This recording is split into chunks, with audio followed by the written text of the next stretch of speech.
Sa number 2,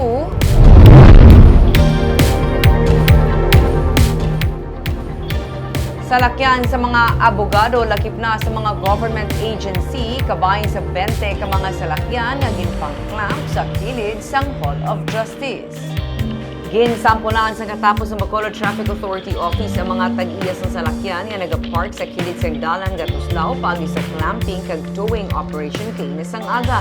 Kabahin sa ginpang-clamp nga salakyan ang ginapanag-iyahan sa mga abogado nga may mga transaksyon sa Hall of Justice kag kaiping ang mga government agency offices. Pati ang salakyan nga ginapanag-iyahan sang DepEd Cabancalan kag San Carlos City LGU ang wala makalampuwa sa clamping operation. Pila naman sa e-bike kag tricycle nga nagapark sa dalan kag nagabiyahe out of route ang ginpang-tow man upod sa pila ka mga salakyan. Ginpahayag ni BTAO Head Patrick Lacson nga ang ila pagpatuman sang clamping kag towing wala sang pinilian samtang pending pang request sang katapos ang Integrated Bar of the Philippines angot sa paghinyo sang konsiderasyon nga makapark ang mga abogado sa kilid sang Hall of Justice sa konseho. Gani ginpasalig sang pamunuan sang BTAO nga magapadayon ng ila operation agud mapasiguro nga manginhilway ang dalan batok sa nagapark sa kilid sa mga sidewalk kag dalan.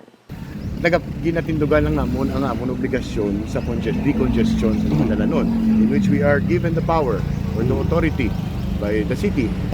Kung may kahikay nga baw, ay kamo sa SM, ay kamo sa Ayala, ay kamo sa Gatuslao. That is because na mahina ang kalaban. Sorry to admit, amon ang reality namon.